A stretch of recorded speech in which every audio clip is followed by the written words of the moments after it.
Straight of Hormuz में लगातार तनाव बढ़ते जा रहे हैं। अमेरिका के नाकेबंदी से पहले एक ईरान ने बड़ा कदम उठाया है। दरअसल ईरान के इस कदम से अमेरिका खुद चौंक गया है, क्योंकि अमेरिका जिस तरीके से नाकेबंदी की प्लान बना रहा था स्ट्रेट ऑफ हॉर्मुज़ में, एक तरीके से वो पूरी तरीके से फेल नज़र आ रही है। दरअसल हुआ क्या है कि मंगलवार को अमेरिकी नौसैनिक नाकेबंदी लागू होने से पहले ईरान ने 9 जहाज़, अपने जो 9 तेल टैंकर थे, उसे ईरानी रूट से निकाल लिया है। तो ये एक तरीके से अमेरिका को बड़ा झटका लगा है इस मामले को लेकर के, जब ये खबरें सामने आई कि 11 जहाज़ों में से 9 जहाज़ जो है ईरान ने अपने ईरानी जो रूट है स्ट्रेट ऑफ हॉर्मुज़ से, जो ईरान की जो रूट है वहाँ से 9 जहाज़ें गुजरी हैं। इसको लेकर के अमेरिकी नौसैनिकों में हड़कंप है, क्योंकि नौसेना जो है कि इस समय अमेरिका का पूरे अलर्ट मोड पर है। और आप देख भी रहे होंगे कि लगातार स्ट्रेट ऑफ हॉर्मुज़ में दोनों तरफ से हमले जारी हैं। उसके बारे में हम अपडेट भी देंगे। बहुत सारे अपडेट्स अभी मिडिल ईस्ट से जुड़े हुए आ रहे हैं और उस पूरे अपडेट्स को लेकर के इस वीडियो में हम बातचीत करेंगे। नमस्कार, मैं हूं आनंद कुमार प्रजापति, आप देख रहे हैं दुनिया दरबार। पहली खबर जो है ये यही है कि वो स्ट्रेट ऑफ हॉर्मुज़ में मंगलवार के दिन ऐसा क्या हुआ था जिसको लेकर के अमेरिकी नौसैनिक में हड़कंप मच गया। दरअसल नाकेबंदी जो लागू होने वाली थी उससे ठीक पहले ईरान ने 11 में से 9 जहाज़ों को ईरानी रूट से निकाल लिया है। और वो शिप जो है कि शिप टैंकिंग फर्म कैपलर के मुताबिक अगर हम बात करें तो इसमें 20 लाख बैरल कच्चा तेल ले जा रहा एक सुपर टैंकर, रिफाइनरी ऑयल वाला एक टैंकर और एलपीजी ले जा रहे 2 टैंकर शामिल थे। डेटा के अनुसार मंगलवार को खाड़ी के दूसरे तेल उत्पादन देशों से तेल या गैस लोड करने के लिए किसी टैंकर की आवाजाही नहीं दिखी है। तो स्ट्रेट ऑफ हॉर्मुज़ में जो है कि तनाव लगातार बढ़ रहा है, कम होने का 1% भी मतलब नाम नहीं ले रहा है, क्योंकि आप देखेंगे कि तनाव के बीच में ट्रंप भी एक तरीके से पीछे हट चुके हैं अपने बयानों के लेकर के। आपको भी पता होगा कि उन्होंने एक बयान दिया था कि स्ट्रेट ऑफ हॉर्मुज़ से जो भी जहाज़ गुजरेंगे, और अगर अमेरिका का पूरा स्ट्रेट ऑफ हॉर्मुज़ पे कंट्रोल हो जाता है तो जो भी जहाज़ गुजरेंगे उसका 20% भुगतान करना पड़ेगा, जो भी जहाज़ होगा। लेकिन अब इस बयान से ट्रंप पलट चुके हैं, इसके बारे में हम आगे बात करेंगे। लेकिन जो अभी लेटेस्ट अपडेट आ रहा है वो ये आ रहा है कि अमेरिका ने मंगलवार रात लगातार चौथे दिन भी ईरान पर बमबारी की है, और ये बमबारी लगातार 7 घंटे अमेरिका ने किया है। अमेरिकी सेंट्रल कमांडर के मुताबिक करीब 7 घंटे तक ये चले ऑपरेशन में स्ट्रेट ऑफ हॉर्मुज़ के आसपास ईरान के मिसाइल, ड्रोन ठिकानों और नौसैनिक संसाधनों और कोस्टल डिफेंस सिस्टम को भी निशाना बनाया गया है। तो इसमें अमेरिका का ये दावा है कि ईरान की इन 7 घंटों के बमबारी में भारी नुकसान ईरान को पहुंचा है। वहीं इधर ईरान की जो IRGC है उसने भी एक बड़ा दावा किया है, और उसने जवाबी अभियान शुरू करते हुए बहरीन, कुवैत और जॉर्डन में अमेरिकी सैन्य ठिकानों पर हमले किए हैं। IRGC ने बहरीन के अमेरिकी फिफ्थ फ्लीट बेस और जॉर्डन के अजराक एयरबेस को निशाना बनाने का भी दावा किया है। तो वहीं ईरान भी चुप नहीं बैठा हुआ है। ईरान भी लगातार जवाबी हमला कर रहा है और उसमें खाड़ी देशों को भारी नुकसान सहना पड़ रहा है। दरअसल खाड़ी देशों को इसलिए क्योंकि खाड़ी देशों में अमेरिकी एयरबेस है और अमेरिकी जो नौसेना है वो वहीं से ईरान पर हमला कर रहा है। इस बीच अमेरिकी जो राष्ट्रपति डोनाल्ड ट्रंप हैं उन्होंने एक बार फिर से ईरान को चेतावनी दिया है, और चेतावनी देते हुए उन्होंने कहा है कि अगर तेहरान समझौते के लिए आगे नहीं आया तो अगले हफ्ते बिजली घरों और पुल को भी निशाना बनाया जाएगा। दूसरी ओर ईरान ने साफ कर दिया है कि यह वह अमेरिकी दबाव के आगे नहीं झुकेगा और हॉर्मुज़ पर अपना कंट्रोल बनाए रखेगा। तो ये समझिए कि ये ट्रंप का जो बयान है या फिर ये धमकी, ये चेतावनी है, ये पहली बार ऐसा नहीं है, पहली बार है। इसके पहले भी जब हमले हुए थे, युद्ध हुए थे, जंग हुए थे, तो उस समय भी ट्रंप का कुछ इस तरीके से ही बयान था। लेकिन उस बयान के बाद ट्रंप का अमेरिका का जो एक्शन है वो ईरान पर दिखा था। तो ये तो रह गई ट्रंप का बयान। अब हम बात कर लेते हैं पिछले 24 घंटों में क्या बड़े अपडेट्स आए हैं। तो पहला यह है कि IRGC का व्यापारिक जहाज़ों पर हमला किया है, और वो है स्ट्रेट ऑफ हॉर्मुज़, जहां पर ये हमले हुए हैं। ईरानी सेना ने स्ट्रेट ऑफ हॉर्मुज़ से गुजर रहे 2 व्यापारिक जहाज़ों पर हमला किया है। इनमें एक भारतीय शख्स की भी मौत हो गई है, जबकि 10 लोग घायल हुए हैं। जहाज़ पर कुल 20 भारतीय क्रूज मेंबर सवार थे। इसको लेकर के जो दूसरा अपडेट आया वो ये आया है कि भारत ने ईरानी राजदूत को तलब किया है। भारत ने हॉर्मुज में जहाज़ों पर हुए हमलों की कड़ी प्रतिक्रिया दी है।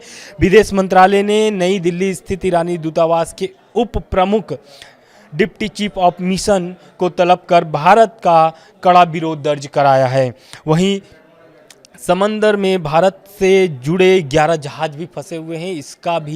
इसकी भी जो जानकारी है वो विदेश मंत्रालय ने दिया है। विदेश मंत्रालय का कहना है कि भारत से जुड़े 11 जहाज और 148 भारतीय नैविक फिलहाल फारस की खाड़ी में फंसे हुए हैं। ये सभी जहाज स्ट्रेट ऑफ हॉर्मुज से गुजरने का इंतज़ार कर रहे हैं। तो आप समझिए कि 11 जो जहाज़ है, भारतीय जहाज़, वो भी स्ट्रेट ऑफ हॉर्मुज में फंसा हुआ है।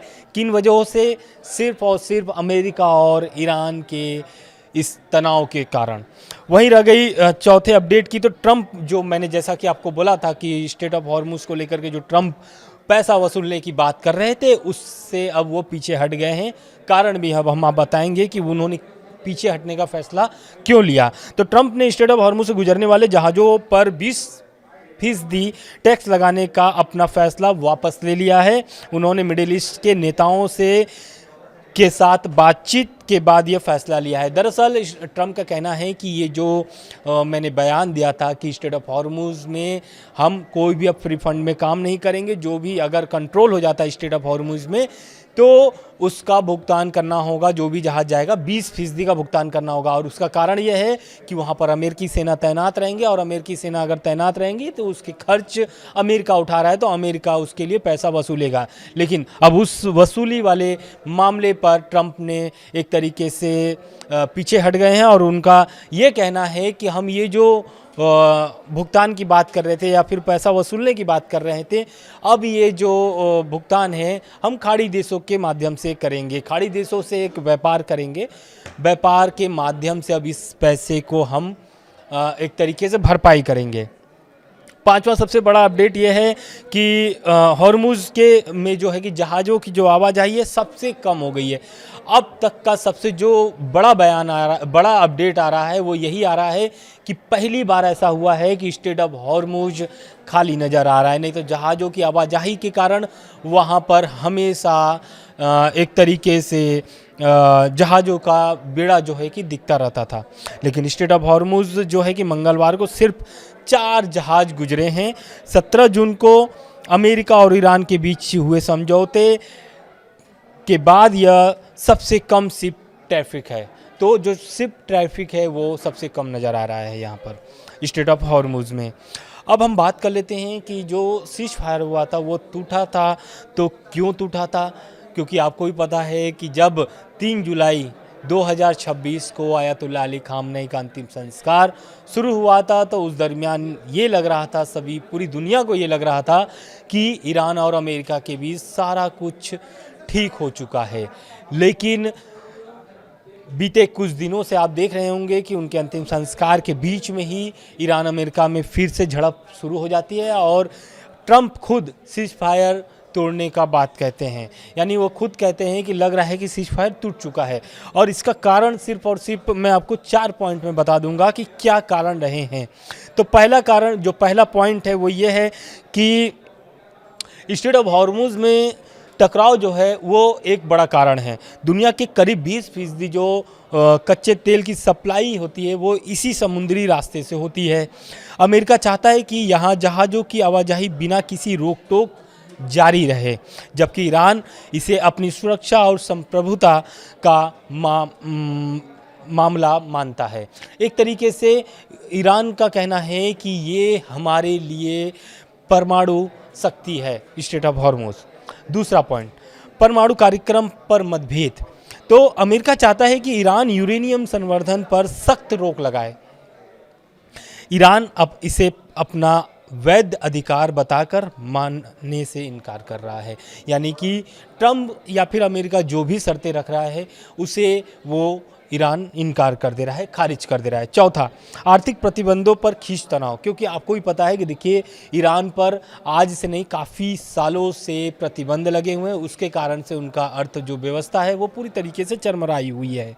तो ईरान की मांग है कि पहले अमेरिकी प्रतिबंध हटाए जाएं। अमेरिका कहता है इस पर कि प्रतिबंध तभी हटेंगे जब ईरान परमाणु कार्यक्रम पर तय शर्तें पूरी करेगा। तो ये जो उनकी जो दोनों की मांग है, उस मांग पर कोई भी एक पार्टी जो है या फिर एक पक्ष जो है वो झुकने के लिए तैयार नहीं है। और यही कारण है कि उधर आर्थिक तंगी झेल रहा है ईरान, तो इधर अमेरिका जो है कि लगातार ईरान पर दबाव बना रहा है, हमले कर रहा है। चौथा पॉइंट, जो आखिरी पॉइंट ये है कि पश्चिम एशिया में दबदबे की लड़ाई, यानी कि अमेरिका और ईरान के बढ़ते क्षेत्रीय प्रभाव और उसके सामर्थ्य सशस्त्र समूहों पर रोक चाहता है और ईरान इसे अपनी सुरक्षा रणनीति का हिस्सा मानता है।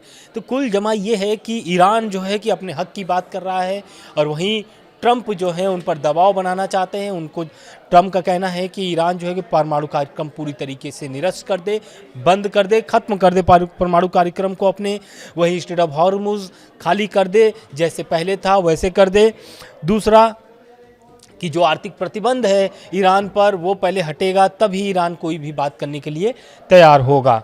तो ये रहे अब तक के ईरान अमेरिका से जुड़ी हुई अपडेट। आगे जो भी अपडेट आते रहेगा मैं आपको लगातार पहुंचाता रहूँगा। धन्यवाद।